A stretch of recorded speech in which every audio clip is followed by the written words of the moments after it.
Welcome to Celestial Zodiac, your home for clear and grounded astrology. In this video, we're talking about how to actually work with a Saturn return and clearing up some of the biggest myths and fears around it. Because if you've spent any time online, you've probably seen Saturn described as something to dread, something that ruins lives or brings nothing but struggle. But that's not the full picture. A Saturn return can feel intense, but it's not random and it's not meant to break you.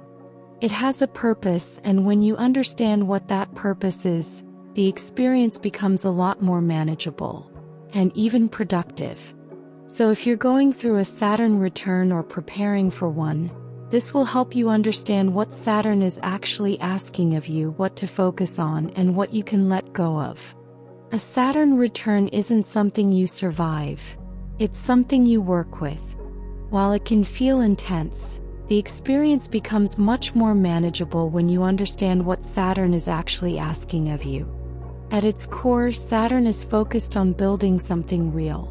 This can mean creating a stable career path, strengthening relationships, improving your health, or developing a stronger sense of identity. Whatever it is, the goal isn't quick results, it's long-term sustainability. Saturn pushes you to think beyond immediate comfort and consider what will actually hold up over time. At the same time, Saturn asks you to release what isn't working. This can include outdated goals, unstable situations, or patterns that no longer support you. Letting go isn't always easy, especially when something feels familiar or safe. But holding on to what isn't aligned often creates more pressure. One of the biggest shifts during a Saturn return is moving from short-term thinking to long-term thinking. Short-term thinking is focused on what feels good or easy right now. It's driven by comfort, immediate results, or avoiding discomfort. This can look like staying in a job because it's familiar, avoiding difficult conversations in a relationship, or putting off habits that require effort because you don't feel motivated in the moment. Long-term thinking, on the other hand, is focused on what will actually support your future, even if it's uncomfortable right now. It's about making decisions based on sustainability rather than immediate relief. Choosing long-term thinking over short-term thinking can mean choosing growth over comfort, setting boundaries even when it's difficult, or committing to something that takes time to build. During a Saturn return, this difference becomes very clear. What once felt good enough in the short term may start to feel unstable when you look at it from a long-term perspective. Saturn pushes you to make choices that hold up over time, not just choices that feel easier in the moment. This is where discipline becomes more important than motivation. Motivation comes and goes, but discipline creates consistency, and consistency is what builds real change. For example, someone might want to get in better shape, but they only go to the gym when they feel motivated. Some days they go, but most days they don't because they're tired, busy, or just not in the mood. As a result, nothing really changes. During a Saturn return, that approach usually stops working. Instead of relying on motivation, they begin to build discipline. They set a schedule. Maybe they go to the gym 3 times a week no matter how they feel. Some days they still don't feel like going, but they go anyway because they've committed to it. Over time, that consistency starts to create real results. They become stronger, healthier, and more stable in their routine. Not because they suddenly became more motivated, but because they stopped depending on motivation altogether. There are also a lot of myths surrounding Saturn returns, and many of them create unnecessary fear. One of the most common myths you'll see online is that Saturn ruins lives or brings constant suffering. And it's easy to understand why people say that, because Saturn returns often coincide with major life changes. Breakups, career shifts, financial pressure, or feeling like everything is being tested at once. But what's actually happening is very different from punishment.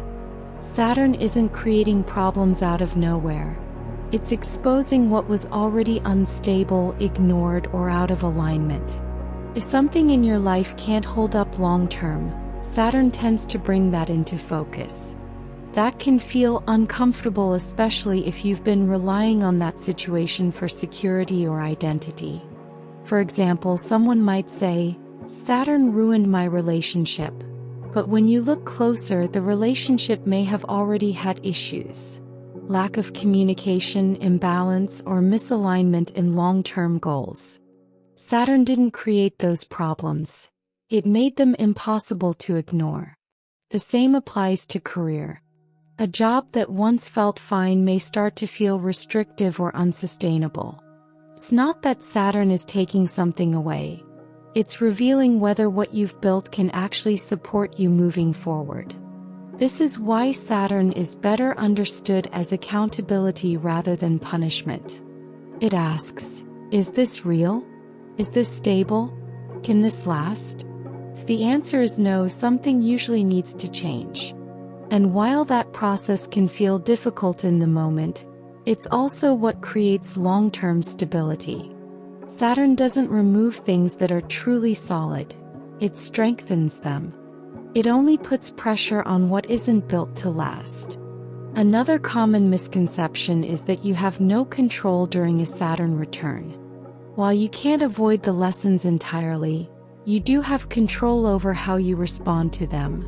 And that response makes a significant difference in how the experience unfolds. What you don't control are the themes that come up. If something in your life isn't stable, aligned, or sustainable, Saturn will bring it into focus. That part is often unavoidable. But what you do control is how you handle what's being revealed. For example, if you're unhappy in your career, one response is avoidance. Ignoring the feeling, staying stuck, and hoping it goes away. Another response is engagement. Acknowledging that something isn't working, exploring options, building new skills, or making a gradual transition. The situation itself may be the same, but the outcome is very different depending on how you respond. The same applies to relationships. If issues come up, you can avoid difficult conversations, stay in patterns that aren't working, or pretend things are fine. Or you can face the situation directly, communicate clearly, set boundaries, and make decisions that reflect what you actually need. Saturn doesn't force a specific outcome, but it does require honesty. A big part of working with Saturn is taking responsibility. Not in a self-blaming way, but in a grounded, practical sense. Recognizing what's within your control and acting on it. This can mean creating structure, making consistent effort, and following through on decisions, even when it's uncomfortable. It also means shifting from reaction to intention. Instead of asking, "Why is this happening to me?" the question becomes, "What is this showing me, and what can I do about it?" That shift alone changes the entire experience. People who engage with the process, who face challenges directly, make adjustments, and take ownership, tend to move through a Saturn return with more clarity and less resistance. Those who avoid, delay, or resist often experience the same lessons, but with more pressure over time. It's also important to understand that Saturn doesn't expect perfection. It rewards effort. A common misconception is that you have to get everything right during a Saturn return or you've somehow failed the process. But that's not how Saturn works. Saturn is focused on consistency, responsibility, and showing up, even when things aren't perfect. The goal isn't immediate success or flawless execution. It's about engaging with the process, learning from what isn't working, and gradually building something that is realistic and sustainable. Making mistakes doesn't mean you've failed.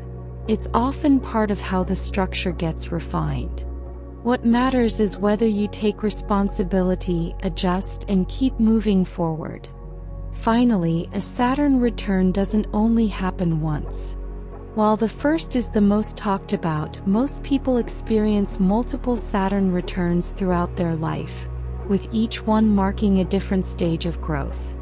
The first Saturn return usually happens around ages 27 to 30, and it's focused on stepping into adulthood, building a foundation in areas like career, relationships, and identity.